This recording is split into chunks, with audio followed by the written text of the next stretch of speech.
You don't exist. Take a perk and a talk of that shit. Money swallowed like sis. Dead up perfect in the kid. Got a billion who sang on my head. Look up better put on the road I just spent. I know we got $1 million. The devil that shit ain't not cheaper again.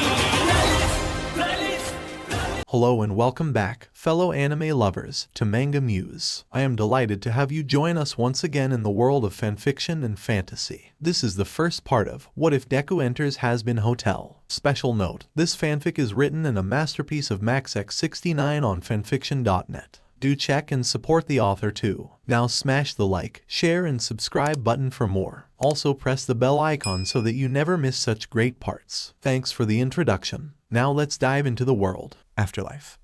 The topic which all of us have a different point of view and brought up one way or another. Some believe that based on our actions, we will get into heaven or fall into the burning pits of hell, while others think there isn't heaven or hell, we just reincarnate over and over in an endless cycle. There are those who think the afterlife doesn't exist and so on. The truth is, none of us know the answer. But for ordinary people, this didn't matter and didn't have a single thought about it in their everyday lives. A certain loving married couple believed the same on that very day. Despite the late hour of the day, the Musutafu local hospital was teeming but calm at the same time. The nurses were booking appointments for future patients, helping the job of doctors during surgeries, and bringing food for patients fastly, as if it was a marathon in the Olympic Games.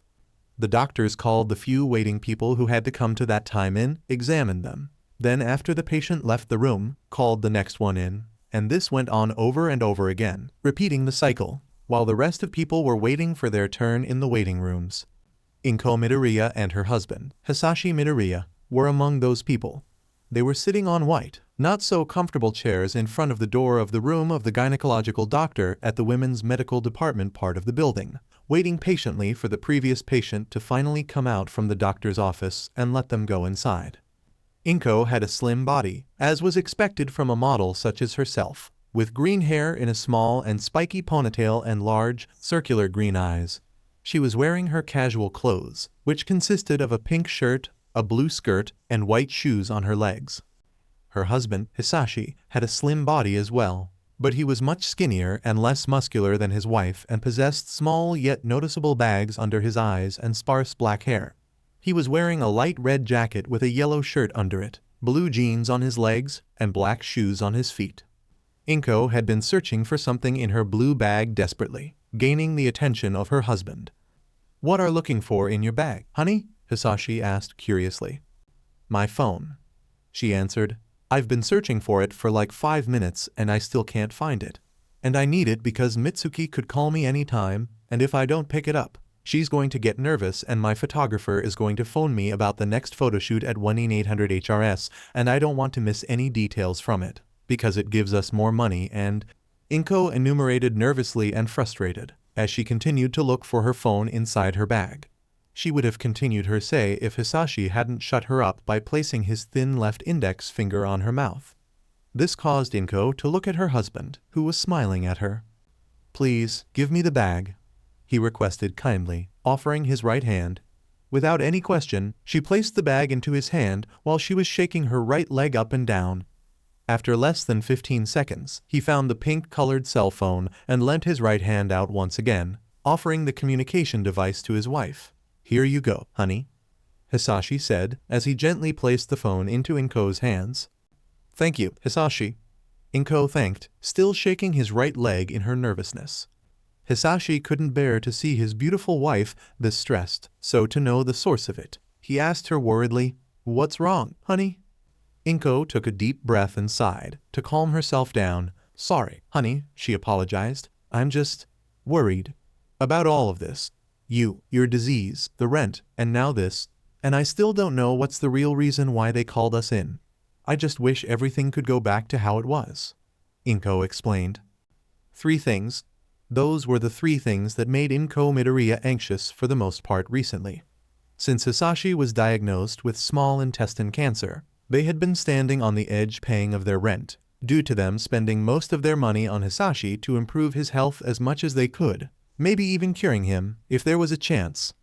Hearing the news, Mitsuki and Masaru wanted to support them straightway by giving them some of their money, But surprisingly, Hisashi turned them down, saying that he doesn't want to spend their hard-earned money on himself and, more importantly, because of the fact that Mitsuko was bearing Masaru's child inside her, who they will name as Bakugou Katsuki.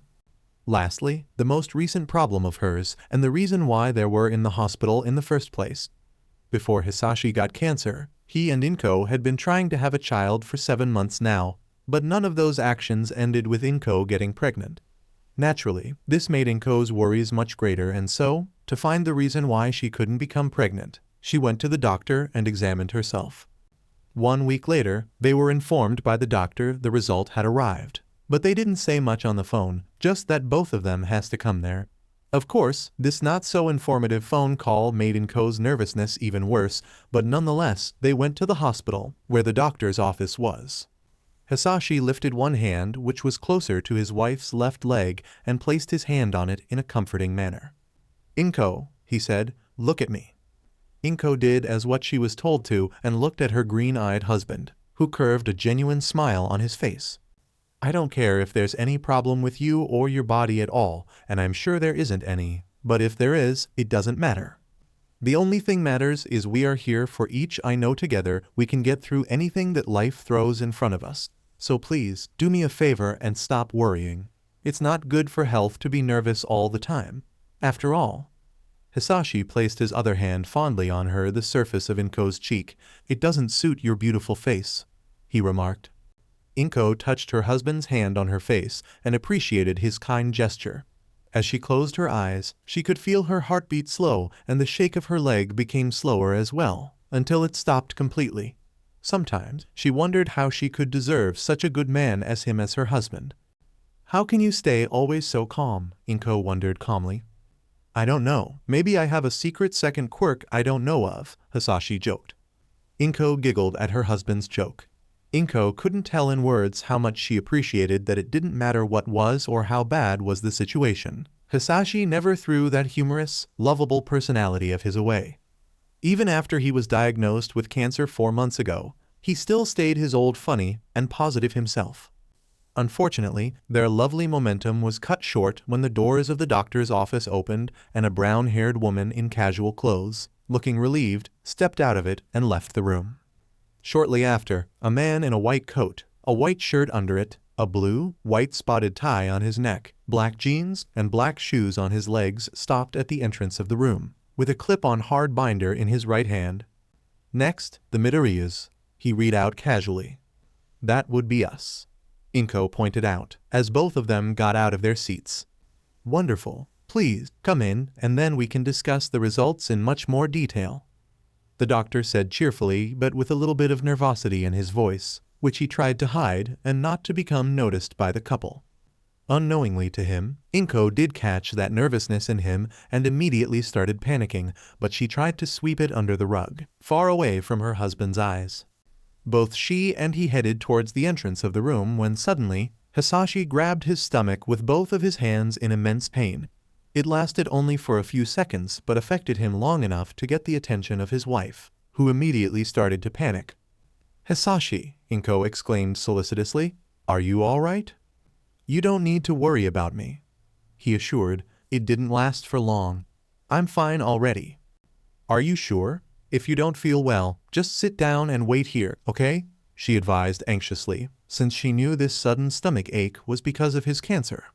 No, I'm okay, really," Hisashi ensured. "Now, come honey, we don't want the doctor to wait for us," he noted. Despite the growing disquiet and worry about the declining salubrity of Hisashi inside her, Inko had to agree with her husband's statement, so she swallowed up her fidgetiness, grabbed his hand, and both of them made their way inside the locality that the doctor held possession of. The room was quite ordinary in design. The walls were covered in white color and had 2 windows on them.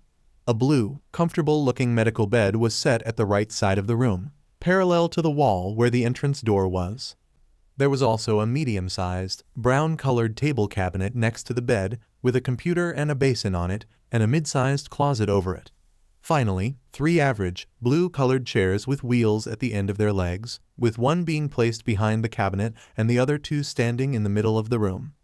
The doctor pulled the chair which was at the cabinet away from it, placed it closer to the 2, and sat on it, Please, take a seat, the doctor requested. Inko and Hisashi have seated on the other two chairs, close to each other. First, I have to apologize for that phone call earlier in the day. I've wanted to call both Mrs. and Miss Midoriya back later, but didn't have time for it because I had lots of patients today. I hope I didn't make anyone worry. He pardoned. No, doctor, not at all, Hisashi rejoined, then looked at his wife, who turned her head to see him as well with a nervous smile on her face. Hisashi opened his eyes a little bit wider and started to feel guilty on account of this as his smile disappeared for a second, due to the fact that he was mostly the reason why she was so stressed. But in an attempt to not reveal this to both her and the doctor, he returned that previous smile of his on his face and looked back at the doctor. So doctor, why you wanted the both of us to be presented here today, he asked. The doctor deeply exhaled and spoke up. Well, how can I put this? As I said on the phone, I've got the results of the tests and... The doctor started nervously. What is it, doctor? Hisashi wondered anxiously. As both of you might know, during these types of examinations, we check the level of luteinizing and follicle-stimulating hormones in the system of the individual through their blood and urine samples. And since these are the sex hormones that are mainly responsible for the control of the menstruation cycle, it means they play a big role in the process of reproduction too, he stated. Yeah, I understand that, but what does that do with my wife? Hisashi asked as Inko started to feel a cramped form inside her stomach. That's when it comes into view. The gynecologist continued. During the examination of the samples of Mrs. Midoriya, we found out that the amount of luteinizing and follicle-stimulating hormones are unusually high, which can result in a very minimum or zero chance of the impregnation of the ovum, and thus the creation of a potential offspring. So does that mean? Inko stuttered with a trembling voice, already knowing the answer. You can't have children, the doctor stated sadly. A deafening quietness followed this statement for at least 1 minute. Truth be told, Inko considered this as an answer and a possible reason for her kink, but still, the reality was hard to be accepted, as it hit as hard as a cannonball right into the stomach. She could feel the stomach cramps grow larger and larger as she looked down and clenched her fists on her skirt, not saying a single word. To break the silence, Hisashi popped up a question for the doctor, which he thought Inko would be nosy for. Is there any cure or some kind of medicine as a solution? Hisashi asked bitterly, still processing the previous information. Unfortunately, no, there isn't. The doctor justified. In most cases, these types of disorders can be originated from the parents as an inherited disease or as a disturbance of the regulation of the hypothalamus, which can't be healed. I see. Hisashi replied woefully, accepting the reality that he won't be able to raise his own child. Well, if that's the case, we can't do anything much about it. Come, honey, he told his wife, as he and Inko stood up from their seats with Inko looking at the ground, not saying a word. They turned around and went to the door, ready to leave the room. Sorry for wasting your precious time on us. You didn't waste my time. Take care, he assured pityingly, feeling bad for the couple. And thus, Inko and Hisashi exited the room, with Hisashi coming out from it as the last one and closing the door behind them. None of them swapped words with each other, just unhung their warm, comfortable coats from the stationary hanger they were hung up on and started to head towards the exit of the facility. As they walked towards the exit, they passed by other patients who have been waiting for their turns in front of the doors of separate examining rooms, with one of them being a well-suited man who was reading a newspaper at the moment, with only 2 large buffs of his hair sticking out from behind the paper. After they walked by him, the man lifted up his head from the newness he was holding, looked at the heartbroken Inko with his red eyes, and curved his smile into a malicious grin. Finally, after like 5 minutes, they found the exit and left the hospital. The sun had already disappeared, letting the moon take its place in the night sky filled with countless stars, looking like tiny dots. The weather was cold and a little bit windy, as it was expected on a November night, but it didn't have any effect on them, thanks to the coats they were wearing. Once they reached their blue car, Hisashi unlocked it with its keys in his hands and opened the doors of the car. Before he hopped in, he ran quickly to his wife's side of the car and opened the door for her, offering her to get in the car first. Inko said nothing, not even looking at him, just simply sat on the passenger's seat. After he waited for her wife to get inside safely, Hisashi closed the door, took his place in front of the steering wheel, started the car, and drove away from the hospital. The drive back home was just as quiet as the rest of the evening since they had left the gynecologist's office. Hisashi, since he was driving and was not sure what to say, and, yet again, Inko just sat there, looking down. After some time, they arrived at their apartment. Both of them got out of the car and went up the stairs. After they approached their apartment, Hisashi took out his key, put it into the lock, and opened the door for Inko to enter. Then she went inside, and he got in as well and closed the door behind him. The apartment was smaller than a usual one, but it was homey, lovely, and perfect for the two of them, even for a child, but of course, a particular event on that day crossed this future plan of theirs. Once they were inside, they took off their coats and shoes, and after this, Inko started to head straight toward the kitchen. I'll be in the kitchen if you want something," Inko declared. "I'm going to make fried chicken and rice for dinner. It will be done as soon," she said while briefly looking at her husband and cracking a broken smile on her, just before she went inside their kitchen to prepare their next meal. After she was inside the kitchen, she opened the closet and took out a small bowl for the rice to be placed in. She would have taken out a larger one for the chicken as well, if Hisashi hadn't stopped her by grabbing her hand, which reached out for the bowl delicately. "Inko?" he said regrettably, trying to look into his wife's eyes. Inko couldn't take it anymore. It was just too much for her by then. She needed to let off some stress, one way or another. As she turned her head in the direction of her husband, she could feel the tears of sadness rolling down on her cheeks, like a waterfall in a tropical forest in the rainy season, and looked at Hisashi. "Why are we the ones who have to suffer from it? What did I do to deserve this? Tell me, Hisashi, tell me," Inko demanded hopelessly and heartbroken, as she tried to wipe the tears away from her eyes, but they just continued to flood from her tear ducts. Seeing his wife suffer from that much emotional pain thanks to all the things that happened recently, even Hisashi could barely hold back his tears, but for the sake of Inko, he didn't burst into tears. But in an attempt to comfort her, however, he spread his arms wide, offering her a hug. "Come here." Without any second thought, Inko rushed to her husband and hugged him immediately, continuing to cry on his shoulder. "I just wanted to have a normal life with a big happy family. I just wanted to have a beautiful child and watch him grow up while we live happily until the last days of our lives. Why can't I have it?" she cried bitterly. There. He consoled while patting her back. "Don't worry, Inko. I'm sure we will get through it, together." "No, we won't. Only you," she exclaimed out of the blue and got herself out of Hisashi's gesture, making him surprised by her sudden change of behavior. "You are the only one who will get through it. Because after you die, you'll leave me here forever like I was nothing, and I don't know what I'm going to do without you," Inko confessed, as her tears came out from her eyes and dropped on the ground. Those words really hurt Hisashi, like a knife stabbed into the heart or a bullet into the head. However, he wasn't mad at her for saying those words. In fact, it was quite the opposite. He felt guilt. Guilt for causing her to be in this emotional state since he was diagnosed with cancer. Guilt for their current financial problem.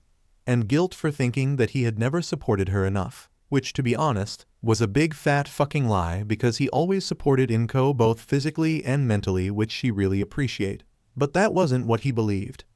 Realizing what she had just said, Inko wiped the tears away and looked down, not having enough bravery to look into her husband's eyes. I'm sorry, Hisashi, I didn't mean it," she apologized. "But see, can I go outside? I just need some alone time." "Sure," Hisashi answered, not knowing what to say after all of this. With this, Inko put the bowl down, left the kitchen, and made her way in the direction of the front door. As she reached it, she got down her red coat from the coat stand and put it on, wrapped her light pink-colored scarf around her neck, pulled on her black shoes, and left the apartment, closing the door behind her. As Inko left, teardrops started to fall from Hisashi's eyes in disgrace and regret, putting his right index finger and thumb on his eyes. "It's my fault. It's all my fault." All of a sudden, a sharp, enormous pain struck him in the pit of his stomach, causing him to grab his stomach and become hunched instantly. "Oh no, this is bad," he groaned. He sensed that huge pain once again, but now it was even worse. He could feel the gorge of his slowly coming up in his esophagus, making him groan once again and rush inside the bathroom as fast as possible. closing the door behind him. After leaving the apartment and going down the stairs, Inko headed off in the direction of the nearby park where she and Hisashi used to spend most of their free time together. The night was quiet as usual, even the sound of cars couldn't be heard, which was a little bit unusual, even in that part of the city. As it was expected, not many people inhabited the streets of the outskirts of Musatafu at this late, just only one or two who were going back to their homes after a day filled with long hours of hard work. After around 15 minutes, Inko reached the entrance of the park and its metal gate. It wasn't closed, so she could easily enter inside.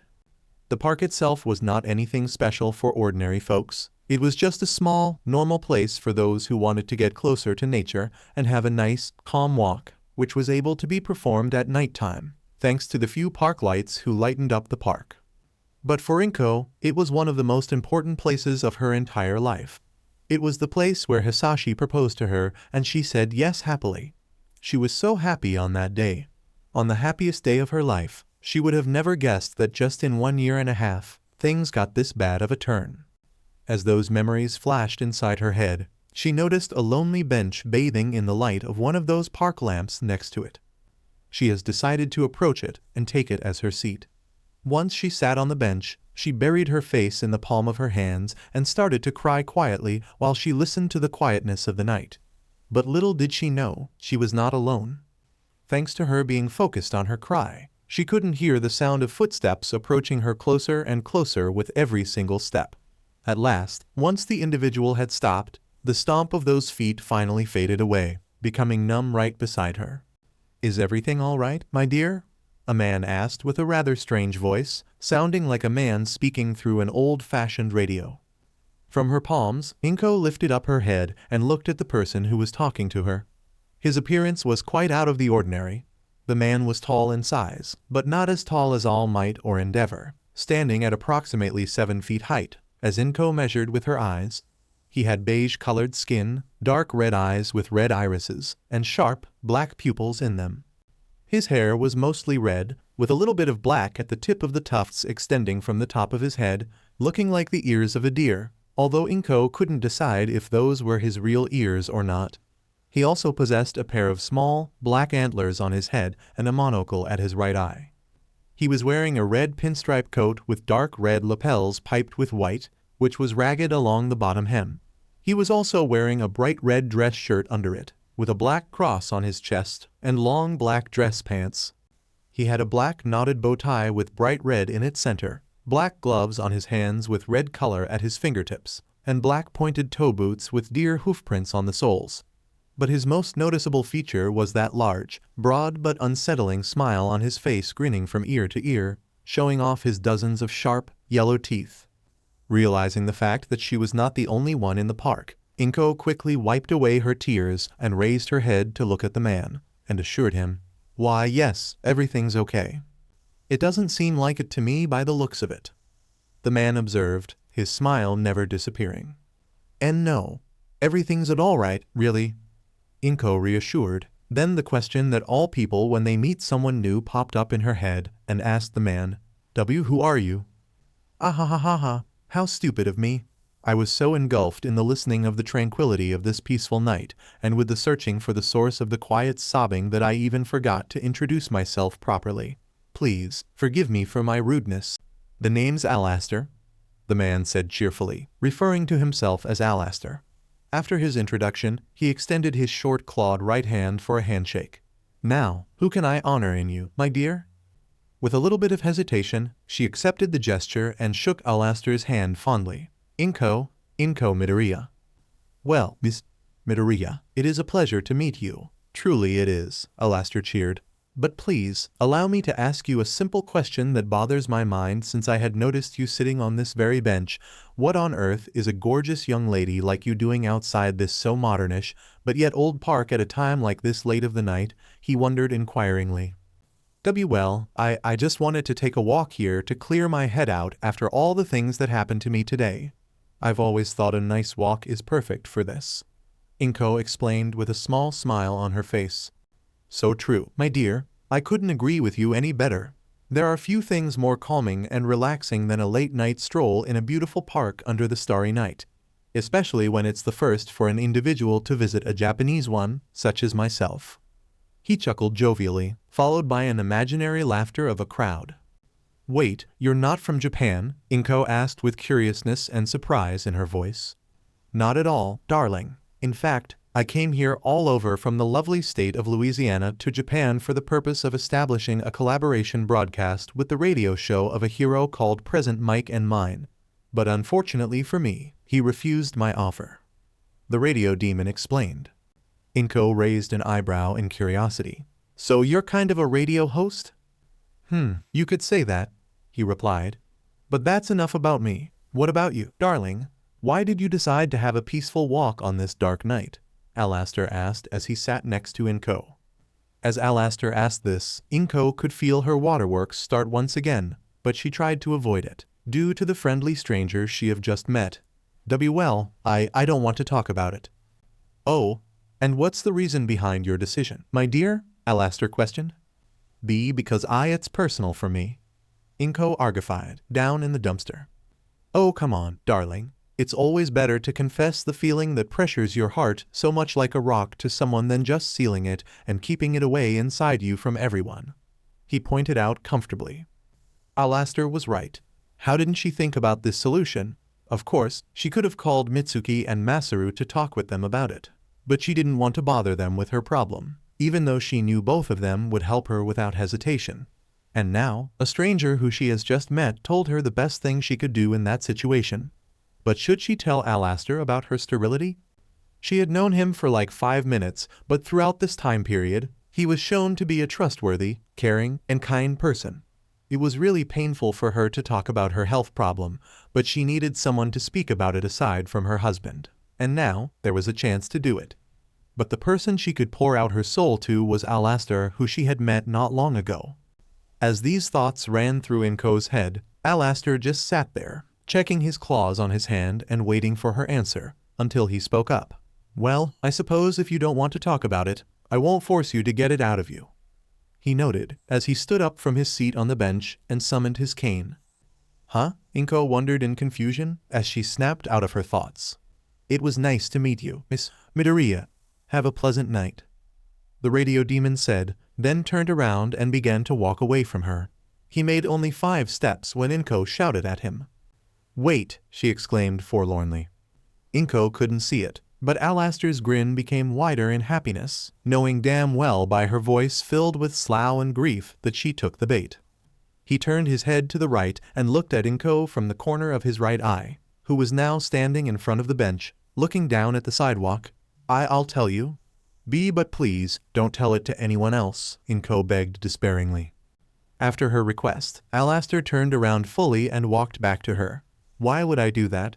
I'm not some kind of uneducated, uncultured goof. I genuinely hate the ones who don't show respect for those of fairer means, he remarked, as both of them seated back on the bench and his cane poofed away. So, what has made you so messed up, my dear? Well?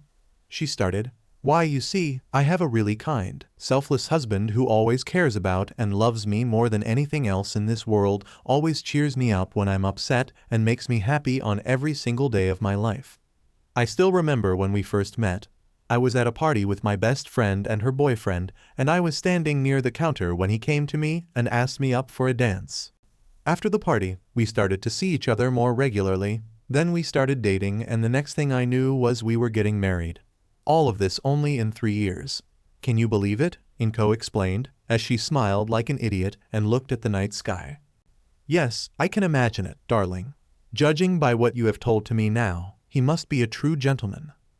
Alastor remarked, being reminded of his mother from Hisashi's personality. He really is, but... Inko giggled. Then her smile disappeared from sight, looked down, and continued. After we found out that he had stage 3 intestinal cancer and didn't have much time to live, everything went downhill.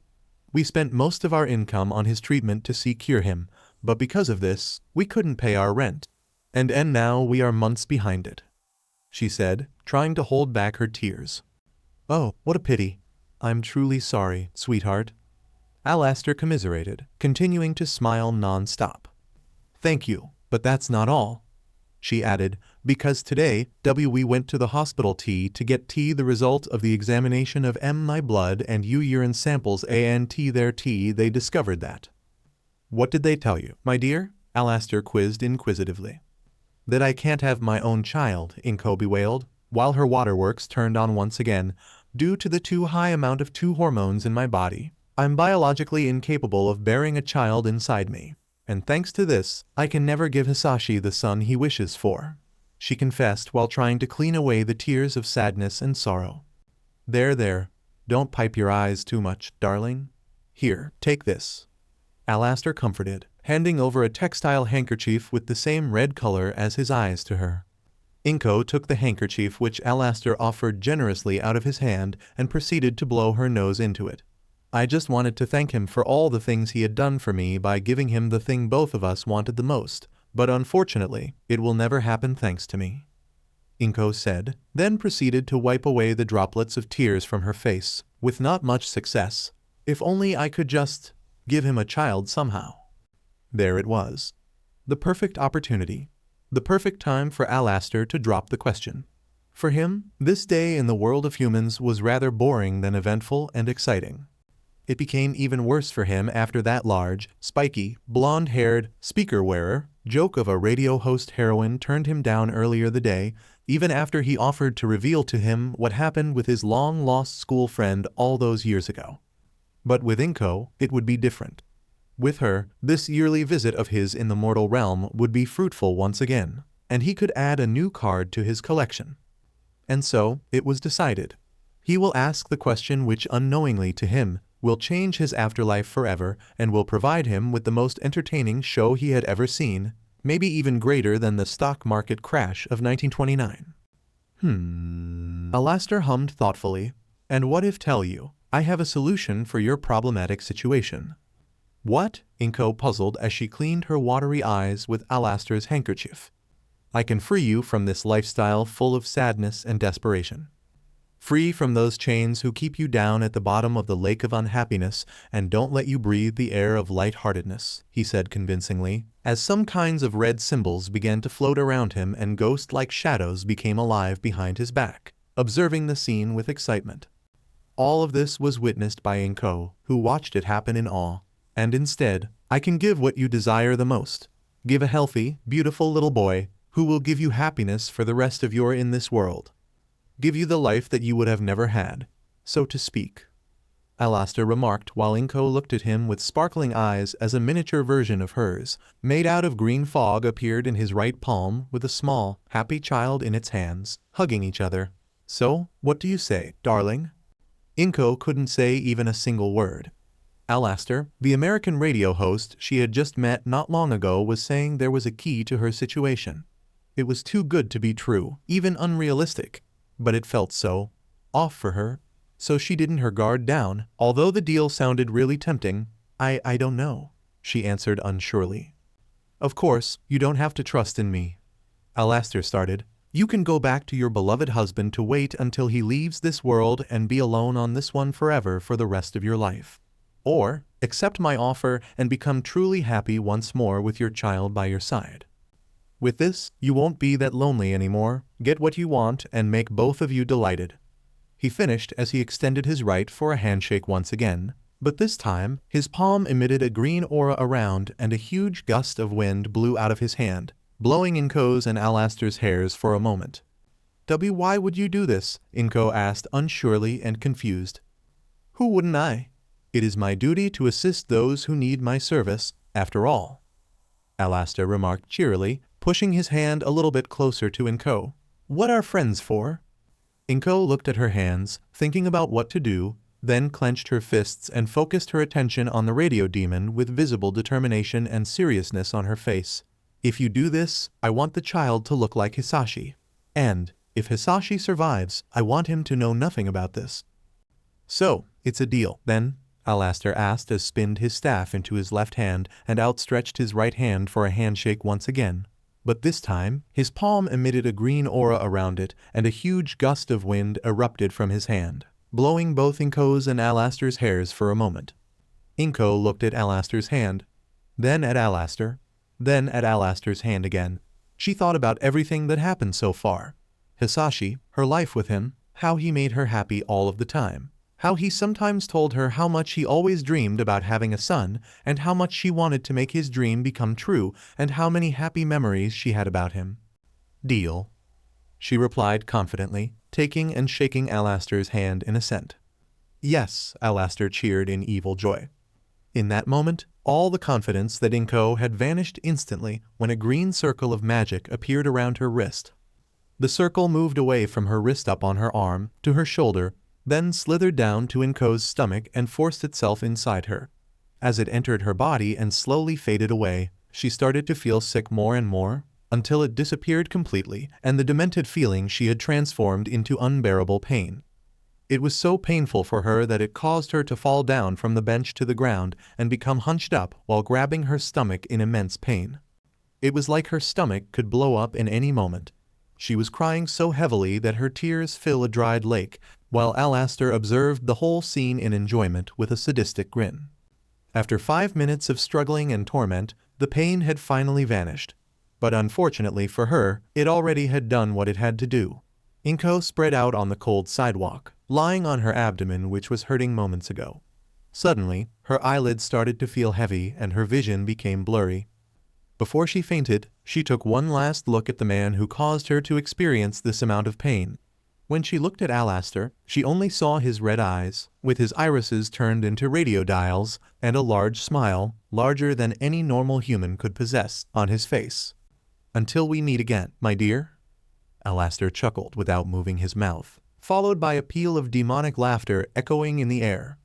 With this being the last thing she saw and heard, her eyelids became so heavy that she couldn't keep them open anymore, closed her eyes and lost her consciousness, venturing into the empty, dark inside of her head.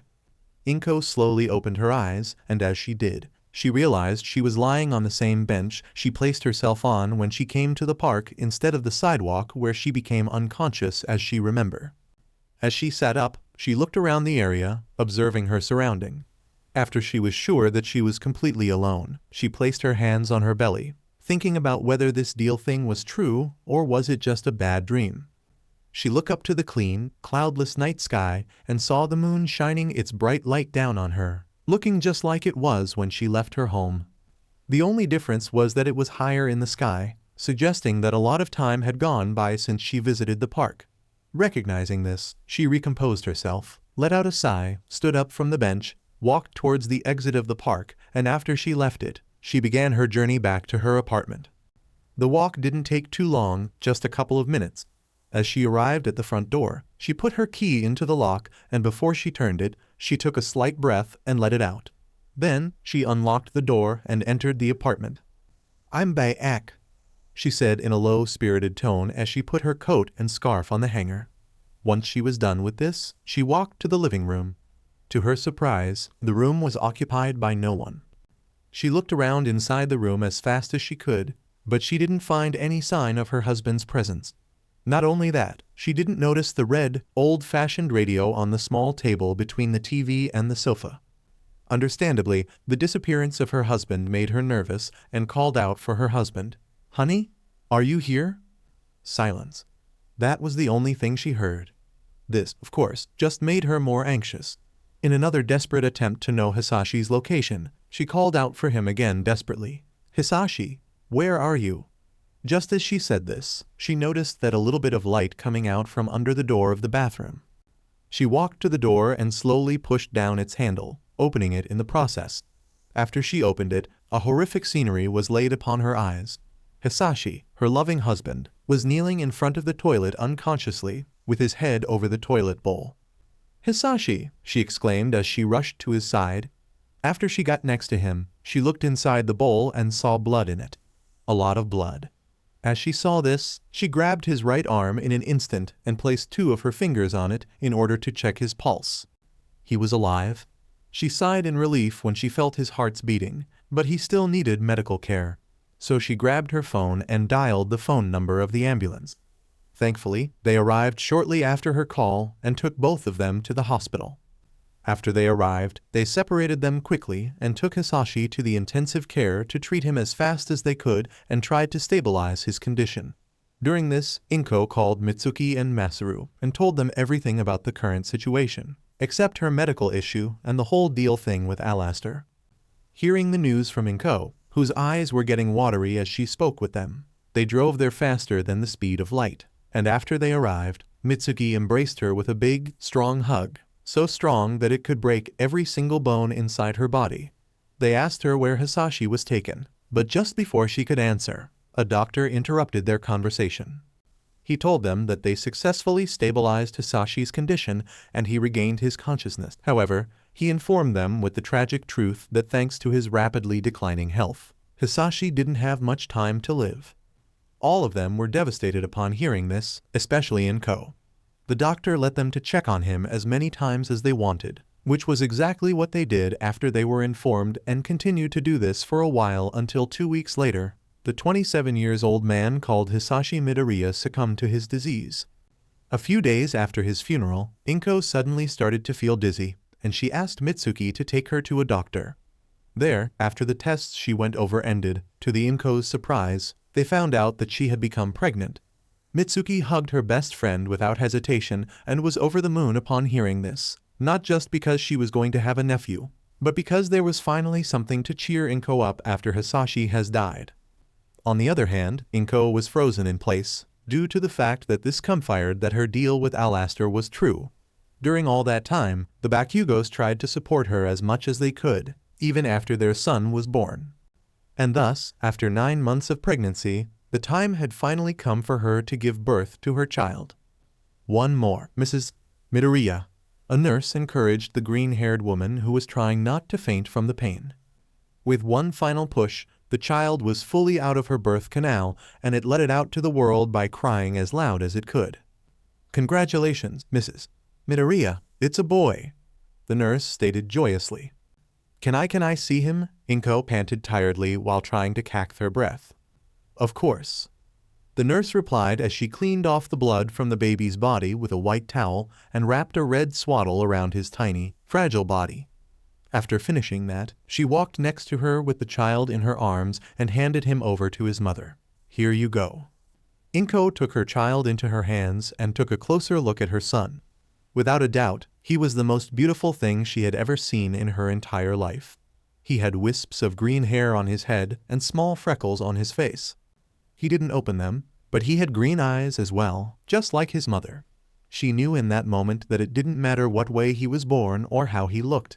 He was her little green bean, and he will always stay that no matter what. As she was observing her little baby, the boy slowly calmed down in her arms and became quiet. After that, they stepped to her desk and took a paper with the list of those children's names who had been born on that day, then walked back next to the happy new mother and her newborn. "Sorry to interrupt, but can I ask for the little one's name? I just need it for the list," she said. Izukumidoriya," she answered while smiling weakly and looking at her son, hugging him tightly. "Izukumidoriya," she repeated. "What a cute name," she remarked while writing it down. "I'll need to take the little fellow later to check the usual, but I won't bother anymore. I'll let you have a calm rest," the nurse remarked before she left the room and slid the room shut.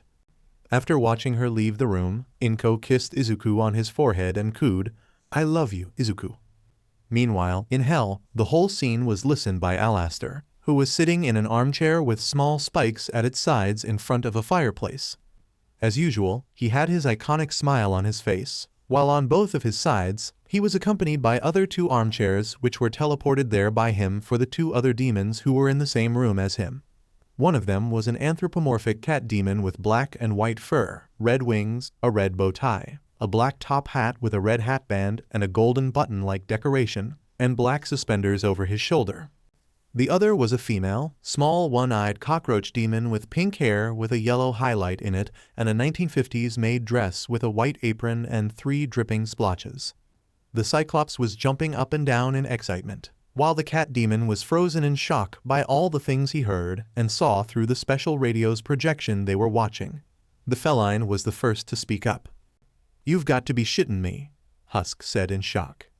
"No, unfortunately, Husker, this is not a joke," Alastor remarked to the cat's comment. "You gave that motherfucking woman a kid who has your powers? Have you lost your fucking mind?" Husk questioned furiously, standing up from his seat, grabbing and pulling Alastor to himself by his collar. In fact, my friend, I did lose my sanity. That's why the citizens of Hell think I'm insane.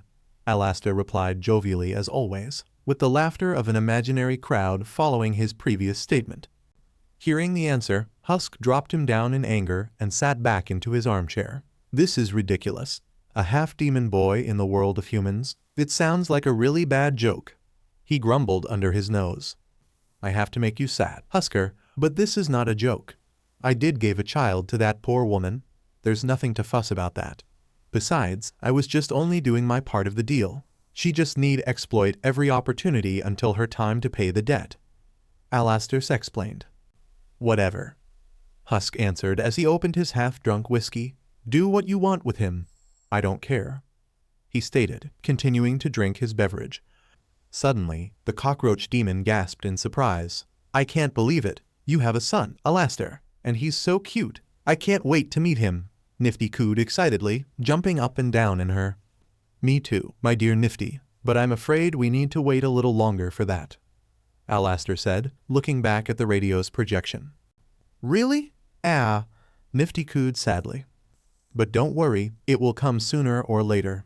After all, he started, placing his chin on his hands and looking back at the radio. An overlord of hell must know the place where he will rule.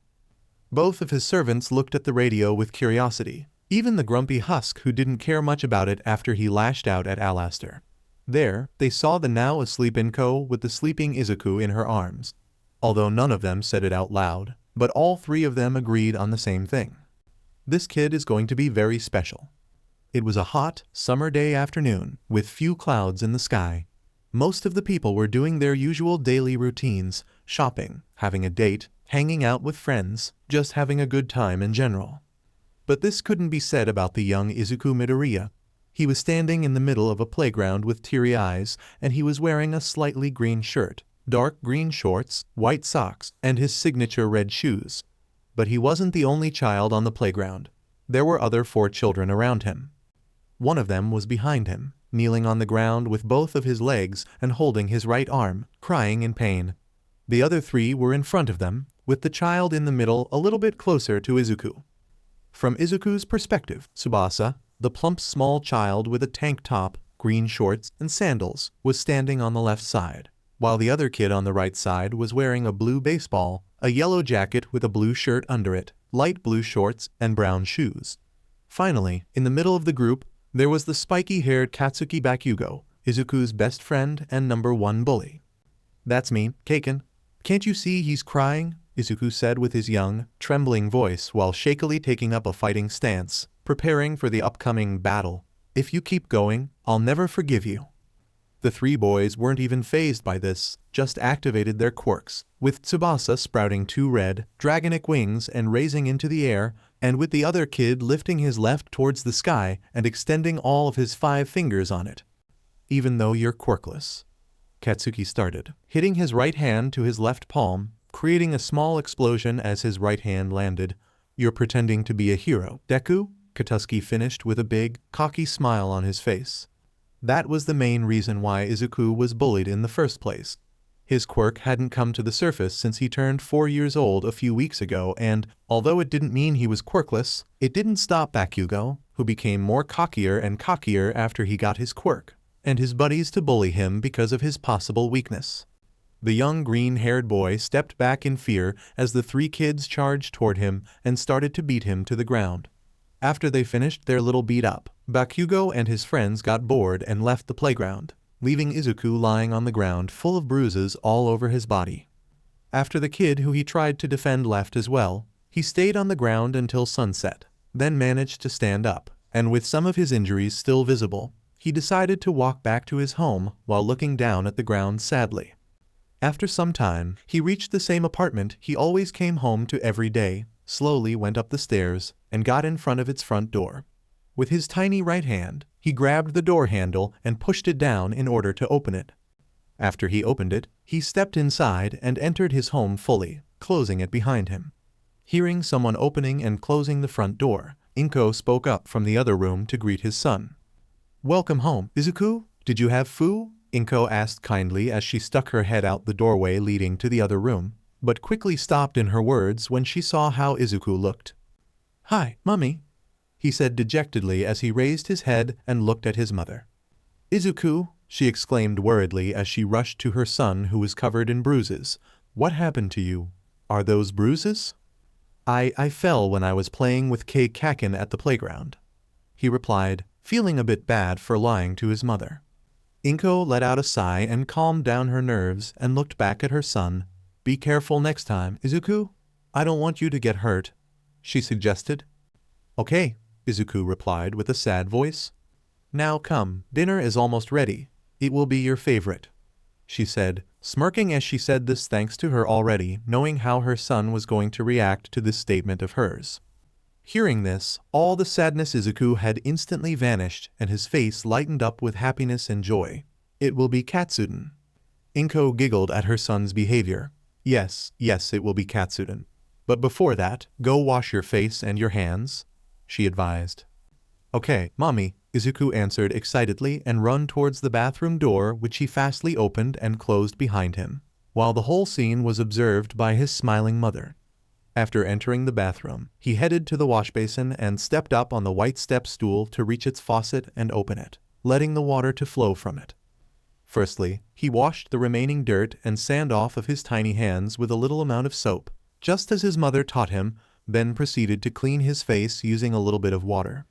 After this, he closed the faucet and reached out for the all-might towel next to the washbasin to wipe the water away from his hands and face. But little did he know, the next thing he was going to see will make him both scared and surprised. When he took the towel off of his face and looked at the mirror, which was over the washbasin, the thing he saw was not his own reflection. Instead, it was a small, shadowy figure, resembling a young child just like him. The figure didn't possess a mouth, and its whole body was pitch black, similar to a shadow. It possessed fluffy hair just like the one Izuku had, with the only difference being that it was also pitch black, just like its body. It also had 2 small puffy deer ears and 2 tiny, undeveloped deer antlers between them with the same color as its body, hair, and ears, which were pitch black as well. The only 2 things that were not black were its jungle green aura that surrounded its body and its jungle green eyes that he kept closed at the moment. In fright and confusion, Izuku was too scared to move and froze in place when he saw the shadowy figure in the mirror. For a few seconds, nothing happened until suddenly, the shadow opened its jungle green and stared back at him, revealing that its eyes only consisted out of 2 jungle green scleres. Thanks to this unexpected move, Izuku fell off from the step stool, hurting his butt as he hit the floor. "Ouchie," Izuku said while rubbing his butt from the pain. But in quick realization, he put both of his hands on his mouth as fast as he could. And he had a good reason for that.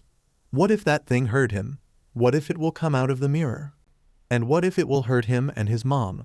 These were 3 main motives why he was too frightened to check if that ghost-like entity had vanished or not.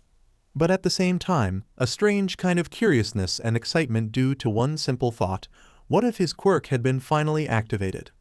With these thoughts inside his little innocent kid head, he took as much encouragement as he could, slowly stood up from the floor, stepped up on the step stool, and before he could look at the mirror, he closed his eyes from the fear of the shadowy ghost still being in the mirror.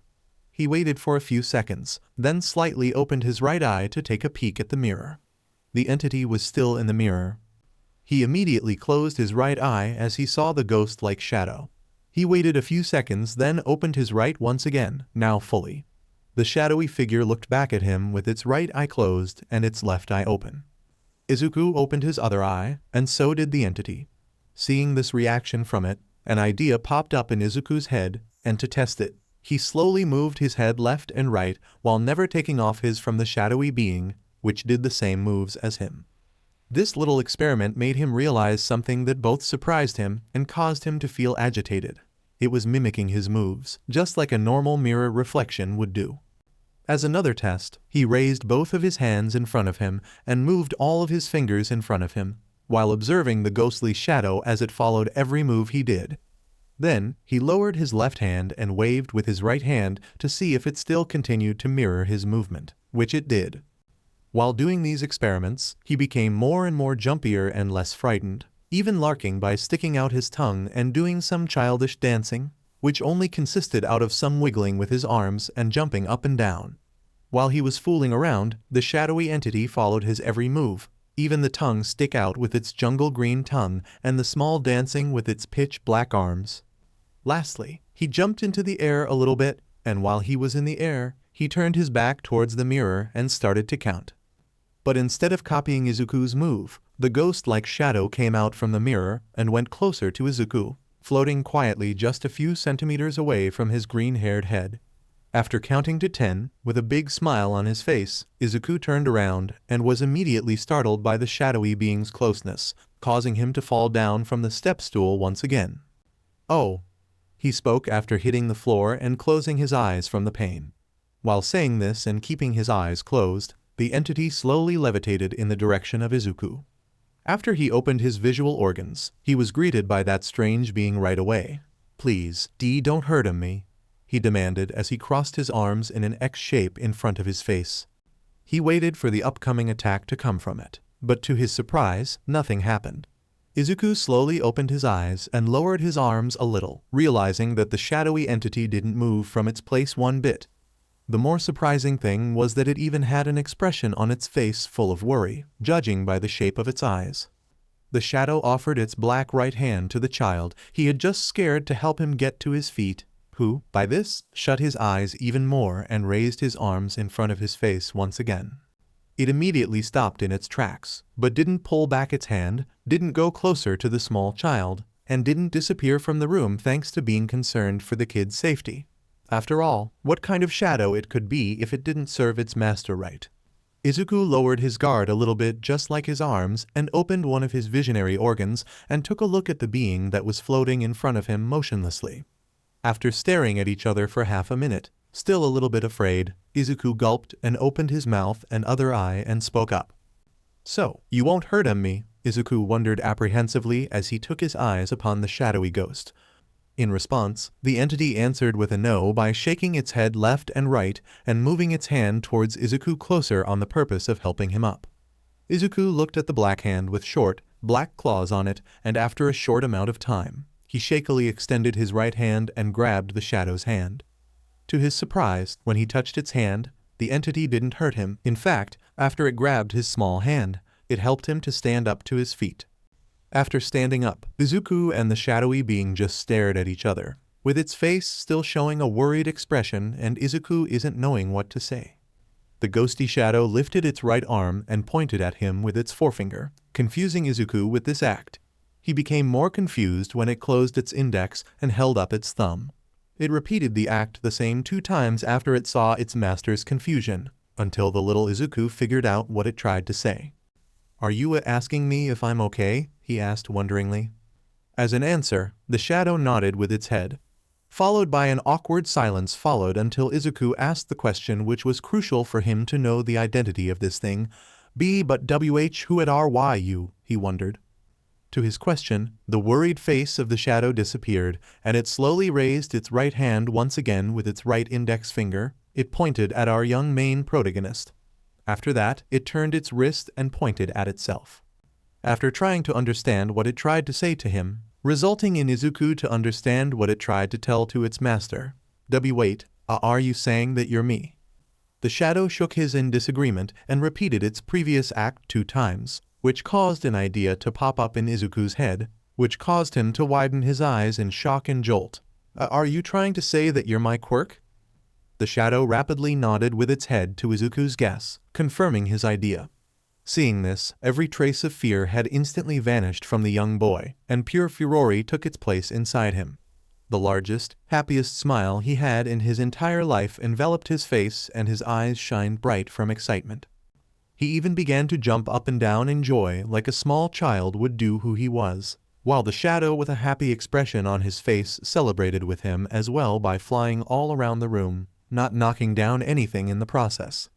As they celebrated, an idea got inside Izuku's head which involved the person who was the most beloved and important family member at that point of his life, his mother. He quickly stopped in his little jumping exercise celebration and looked at the shadow with starry eyes. I have to tell this to mommy, he said quietly. After he said this, he looked at the shadow who flew around the room in happiness. "Stay here, I'll call my mommy here to show you to her." Hearing this, the shadow stopped its flying in an instant and set its eyes upon Izuku with nervousness and panic. "I'll be quick. Just stay here, okay?" Izuku asked, then ran to the door, opened it as fast as he could, and rushed out of the room, leaving the shadow alone in the bathroom, shaking its head left and right in pure panic. Meanwhile, at the other side of the house, Izuku went into the kitchen faster than the flash could and ran next to his mother, who was putting a katsudon in a small bowl, with a large smile on his face. Seeing her little only son in a better mood, Inko couldn't help but smile and greet her little baby boy kindly. "Hello, sweetie, dinner is almost ready. Have you washed your hands?" Instead of an answer to her question, Izuku answered with something she didn't expect. Mommy, I've got my quirk," Izuku beamed excitedly. Hearing this, as Inko looked at her only child, her eyes widened in a mixture of surprise and shock, but that shock turned into proudness and happiness alike. "Really? Can you show me, honey?" she inquired with almost the same amount of excitement her son had at that moment. "Of course, Mommy, but you have to come to the bathroom with me to see it," he explained while trying not to jump out of his skin from excitement. Then, after his statement, Izuku grabbed his mother's right hand with his right hand and led her in the direction of the bathroom. Although it was strange for Inko that Izuku wanted her to show his quirk in the bathroom of all places, why wouldn't be strange? But put this thought of hers aside and let her son take her to the bathroom. Once approaching the door of the room, Izuku stopped in his tracks, stepped in front of his mother, grabbed the door handle, and looked at his mother. "Okay, here it comes," he chirped. And with this, he opened the door and extended his arms towards the inside of the room in a revealing manner. "Ta-da!" Izuku whooped. But when he did this revelation to Inko, he was not greeted with the reaction he expected. Instead of utter happiness, he saw traces of confusion and unsureness on his mother's face. Seeing this, he turned his head to take a look at the room and realized no one was in the bathroom. No shadow-like being in the mirror, no shadow flying around in the room, no shadow in hiding a shelf. It was nowhere to be seen. It had disappeared completely. Izuku was absolutely shocked upon witnessing this. Where did that shadow go? Why did it go away? Did he accidentally deactivate his quirk? Or he just imagined the whole scene with himself and the shadow? He just couldn't understand why would his shadow, which claimed to be him, suddenly vanish when he said to it that he will show it to his mother. Maybe it was just too shy to show itself in front of his mother or something else. But truth to be told, he did expect it to be a hallucination a bit. Why? Because why would a weak, worthless Deku like him even deserve a quirk? While these thoughts ran through his head, he tried to explain all of this to his only parent. It was right here, I swear," he stuttered while looking at his mother, trying to process what had just happened and trying to explain all of this to Inko. "Okay," Inko answered with a noticeable confusion and a little amount of unseeable sadness in her voice. "Anyway, it's time to eat, sweetie. Dinner's waiting for us," she said gloomily. "But," Izuku started. "Please, Izuku. Come. I don't want the food to go cold," Inko interrupted, cutting off his son's speech before exiting the room and trying to hide her sad emotions from her son. Because not unsureness was the only feeling she felt. She was possessed by other three feelings she experienced at that moment. Sadness, pity, and guilt. Sadness, for seeing her little child still being hopeful for something that maybe he can never be. Pity, for him not being able to accomplish his big dream. And guilt for her not being able to provide him with at least her quirk in order to help him make his dream true. Shortly after his mother stepped out of the room, Izuku, while looking at the floor with a mixture of regret and sadness on his face, quietly followed Inko to the kitchen. But before he closed the door, he took one last glance at the bathroom, the place he thought he had finally discovered his own quirk. After that, he headed into the kitchen, sat down on a chair, grabbed his chopsticks, and dug into his katsudon while his mother did the same in front of him at the other side of the table. After a dinner filled with awkward silence, he went into the bathroom but not for the purpose of checking the room if that shadow had come back. Instead, he went inside to take a bath in the bathtub filled with water which his mother prepared for him after she finished her own meal. Once his bath was done, with the help of Inko, he wiped the small droplets of water away from his small body with a large yellow and blue-colored all-might towel. and after that, he dressed up in his pajamas, which consisted out of a light red pajama top and dark blue and white horizontally striped pajama trousers, watched his favorite all-might video 3 or 4 times and headed into his bedroom. After entering the room, he went straight toward his bed and lay comfortably on it. Just before he fell asleep, his mother covered him with his warm all-might blanket and gave him a goodnight kiss on his little forehead. "Good night, Mommy," Izuku said as he looked at his mother, who was standing at the doorway, and felt his eyes become heavier. "Good night, Izuku," she responded while looking at her half-asleep son from the doorway. "Sleep well," she finished kindly with a smile on her face, then slowly closed the door, letting her child to rest noiselessly in his bed. Once she left his room, he could finally close his green eyes and drift away into the world of dreams. Unbeknownst to him, the shadow appeared in his room, observing him from above with its jungle green eyes shining in the dark. It felt wrong and guilty for disappointing its master and disappearing without any explanation. But it promised, no, it swore that after this one little mistake, it will protect its master and the ones who are important to him no matter what. After all, as a servant and shadow, it's its duty to serve its master, its overlord, perfectly, without any errors. And with this, the night went on as usual, until something really unexpected happened. It was around 2 a.m. on the same night. Everyone was asleep in the Midoriya household. Even the shadow, who was watching over Izuku in his sleep, shut its eyes down and nodded off 1 or 2 times during the night. But it tried its best not to fall asleep. Even though it didn't need any kind of sleep, it was exhausting for it to get used to the world where it began its very existence. It was about to nod off once again, when suddenly, he heard a noise. It immediately shot its eyes open and looked at its master. Its eyes widened in shock and terror from what it saw. By looking at its master's face, it already knew why he let out that noise in his sleep. He was in dull pain. Although it didn't seem to cause him that much pain to wake him up, it still disturbed his peaceful sleep and caused the shadow to become panicked like never before. It shook its head left and right in its nervousness, looking for something that could help its master. While doing this, a larger amount of sharp pain struck Izuku's body, more specifically, his head. Now, this was enough to make him wake up from his dreams and grab his head with both of his hands and hold it from the pain. "Oh," he exclaimed as he felt like his head could explode at any second. While he was trying to hold his head in place from the pain, he noticed the end of something floating not too high above him. He moved his vision organs upwards, and he was taken aback in pure surprise and shock by the shadow in front of him. "Aha!" he screamed in fright as crawled backwards, accidentally hitting his head against the wall, causing himself even more pain. He placed his right hand on the back of his head and rubbed it at the place he hit his head, while the shadow levitated towards him full of fear, worry, and panic. Once the pain from the hit had finally flown off, he turned his attention back to his little surprise visitor again. "You're back?" "Oh," he told, flinching from the growing and spreading pain in his head, ears, teeth, and torso. Even though he was excited for the shadow's return, it was hard to focus as the increasing pain in his body began to spread, but he tried.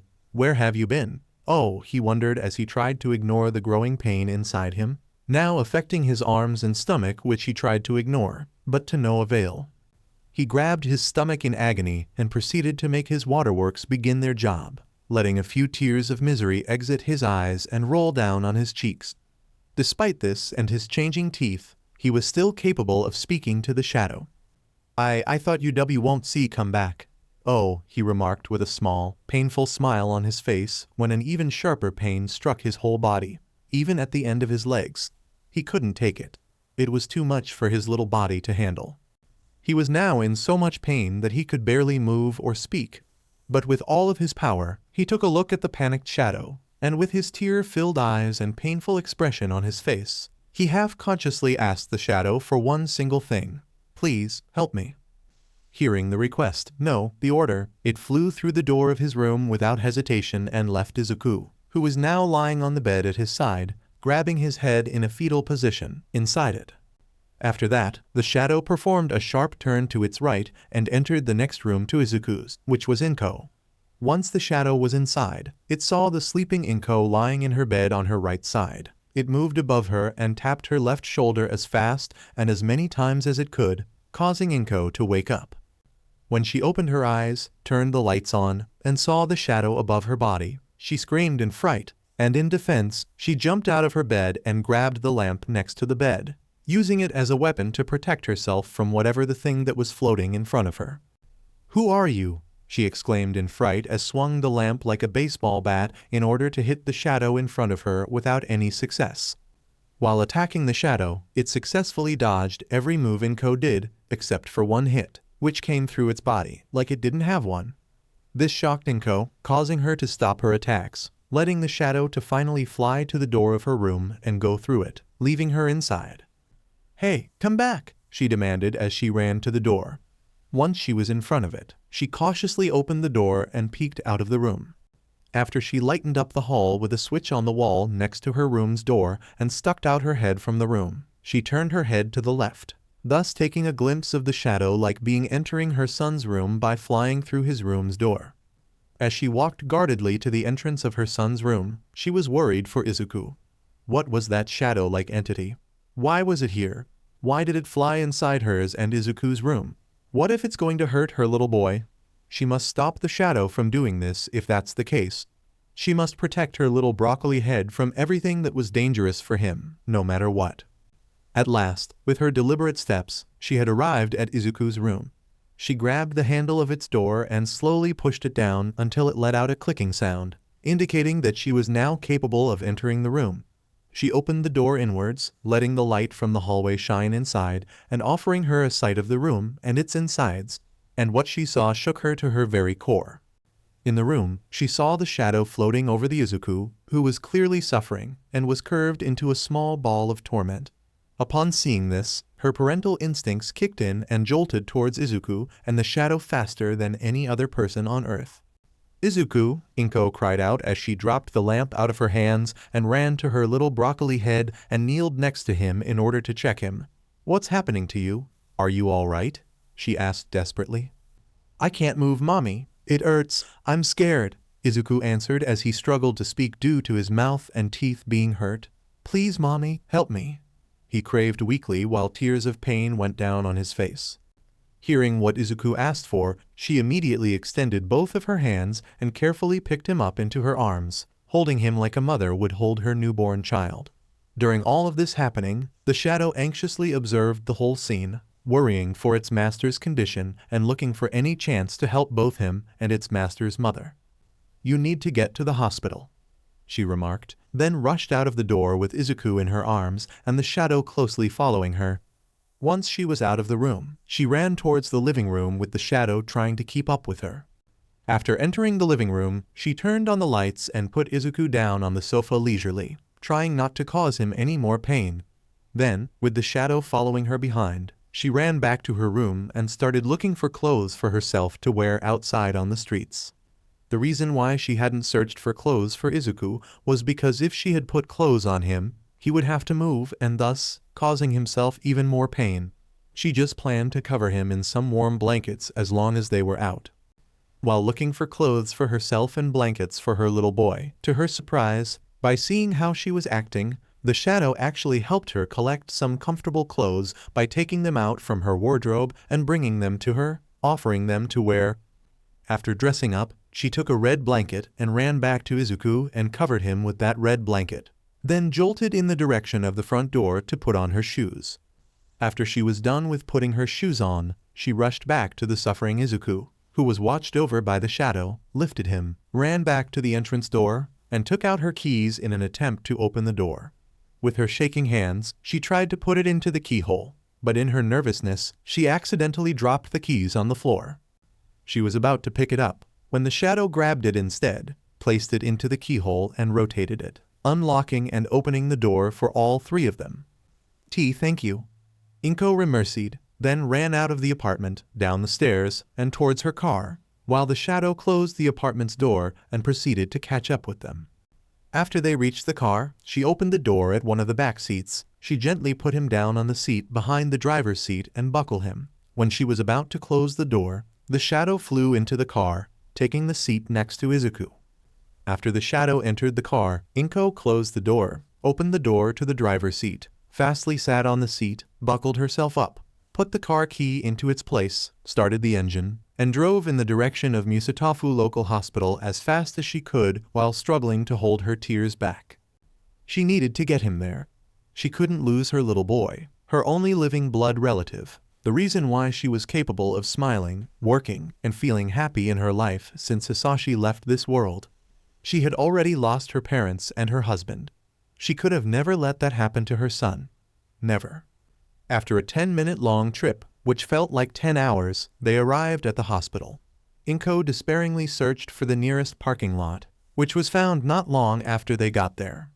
Once taking the place, Inko stopped the car's engine, unbuckled herself, got out of the car, opened the side of the car where Izuku was, picked him up, took him out of the vehicle, closed that door as well after the shadow exited it, and rushed towards the building with the shadow closely following behind. The hospital was not full of patients, but there were a few who were inside and waited for their turns to be examined.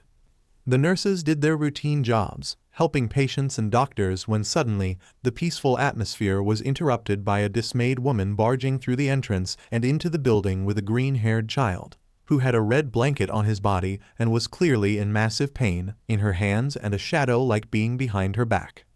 Everyone nearby looked at them, confused by their sudden appearance, but by seeing the child, almost everyone realized what was going on. "Help, please, someone, help!" Inko implored in a desperate attempt to get someone's attention which, after a few seconds, succeeded. "What's the situation?" a doctor inquired as he walked towards Inko. His appearance was interesting to say at least.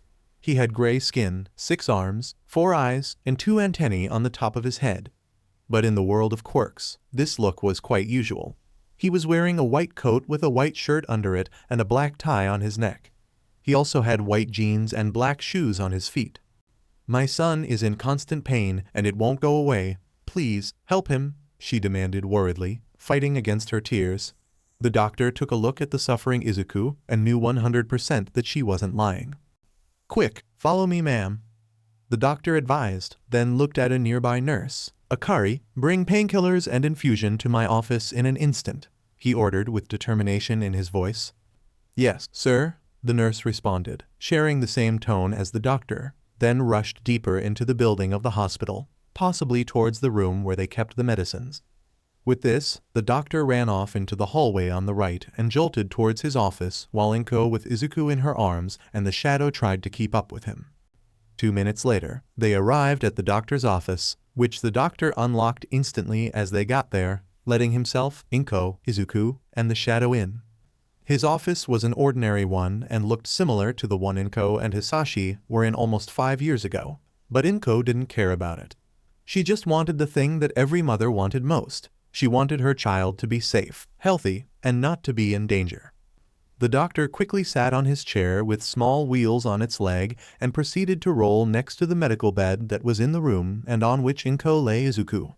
Once he was next to the bed, he grabbed a stethoscope from his desk and readied himself to examine the little boy. "What happened?" the doctor asked with concern in his voice as he put the ear tips of the stethoscope into his ears and placed the diaphragm on Izuku's chest in order to check his heartbeat, which was rapid. I don't know. I was sleeping in my bed when this thing appeared in my room and led me to my son's room and then I found him like this," Inko answered while pointing at the shadow and shaking like a leaf thanks to her nervousness and worriness. "Then, madam, I guess you can be grateful for your quirk that he found him early before something even worse would have happened to him," he remarked as he unplugged the ear tips of the stethoscope out his ears and gingerly grabbed Izuku's left hand with his own left hand in order to check it for possible injuries, causing Izuku to wince in pain. When he touched Izuku, and it made him to let out that voice of pain, in a blink of an eye, the shadow flew to the doctor and grabbed his, surprising both him and Inko with its sudden movement. The doctor looked at his grabbed hand with confusion, and when he did, he realized something. The shadow's hand was not the same. In the place of a jungle green aura around its hand and short claws at the end of the fingertips, now were a glowing red-colored aura and knife-sharp talons. The doctor slowly looked up, and when he looked up, he instantly knew the simple purpose of the grabbing. It was a warning. What he saw at that moment was not the small, timid, faint-hearted, jungle green-eyed, young child-like shadow from before. It had the same height as before, but the rest of its appearance had drastically changed. The tiny deer antlers on the top of its head had become elongated, similar to the proud head accessory of an adult male deer, with the little difference of being pointy and sharp at the end, like the end of a blade. Its jungle green eyes had an illuminating red color as its aura and glanced at the doctor with its illuminating eyes, looking down into his very soul through his eyes in an attempt to deter the doctor, which was successfully accomplished. But the shadow had one last surprise for the doctor. When he looked up and saw the shadow, the place where its mouth was supposed to be cracked up, revealing a red mouth full of pitch black, razor-sharp teeth and a strange, red-colored, luminescent, saliva-like liquid in it, dripping to the floor from its mouth. If this couldn't terrify the doctor, nothing could. Ma'am? See, could you ask your quirk to calm itself down? The doctor requested as he continued to look at the shadow with fear he tried to hide. But it isn't my quirk. Inko responded, still being a train wreck of emotions. This remark from Inko got the doctor's attention. If this scary shadow was not the madam's quirk, then what it was? Shortly after this thought of his, an idea popped up in his head. But to prove his hypothesis, he needed to examine Izuku in much more detail. He looked at his left side to take a glance at the fingers of Izuku, and to his jolt, there were short claws at the place of his nails, proving his thought. But just to be 100% sure about his idea, he leaned to the left to see the worried mother and ask her a simple question. What's the little one's name? The doctor inquired as he tried to ignore the glaring red eyes of the shadow glancing at him. Izuku. Izukumidoriya. Inko replied. Hearing her answer, the doctor leaned back to his original position, while the shadow followed his movement with its head, then looked at the suffering child on the bed. Izuku, if you don't mind, would you open your mouth? I just want to check something. The doctor asked in a kind manner. Izuku didn't answer the request of the doctor, just weakly opened his mouth, but not enough wide. The doctor stood up from his seat, grabbed a wooden medical disposable to open Izuku's mouth wide enough to look into it, and leaned towards Izuku to get a closer look at his teeth. But as he did, he was immediately greeted by the shadow in front of his face, looking into his eyes aggressively. The doctor tried to not show any kind of fear to the shadow, put up a serious look on his face, and glared back at the shadow. I won't hurt him. I promise. The doctor assured with a serious tone. A few seconds passed, then flew out of the way and back next to Inko, reverting back to its original form once it got next to her. After that, realizing what it had just done, the shadow flattened its black deer-like ears and quickly flew behind the back of Inko in its shame and grabbed her right shoulder with both of its hands, observing the whole scene from there. Inko was utterly surprised to see the shadow act like that, to say at least, but she shook that feeling because, at that moment, Izuku's safety was far more important. After the shadow was out of place, the doctor could check Izuku's teeth at last. He put the medical stick into Izuku's mouth and slowly pushed his jaw downwards with it in order to make Izuku open his mouth enough.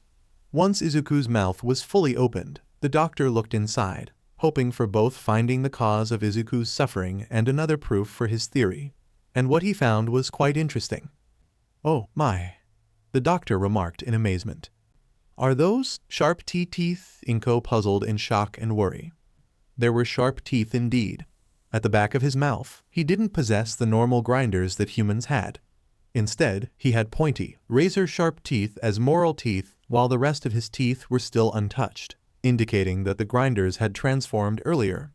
This revelation proved the doctor's theory, making him finally know why his teeth changed and what caused this small boy to feel this immense pain he was getting his quirk.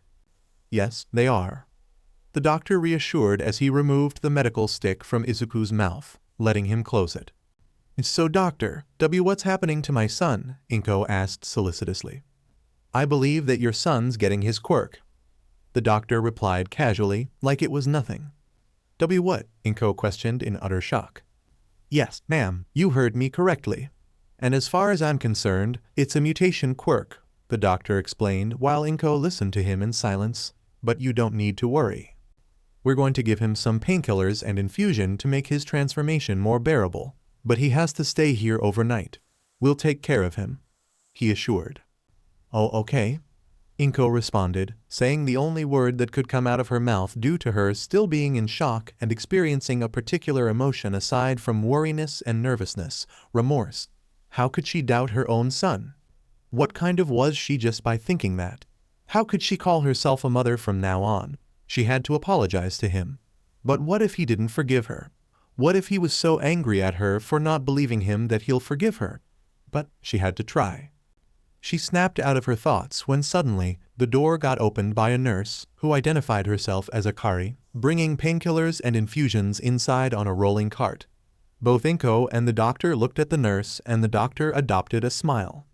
Akari, just in time, the doctor remarked, "Quick, give painkillers to this lucky boy here. He's getting his quirk and it caused his body to transform." "Oh, poor thing," Akari stated as she rolled the cart next to Inko and the bed. "Don't worry, darling, it will be over soon," she assured while putting up an infusion. "Couldn't say better, Akari, couldn't say better," the doctor added, then turned his attention to the only mother in the room. "You can rest now, ma'am. Will you know when his transformation is finished?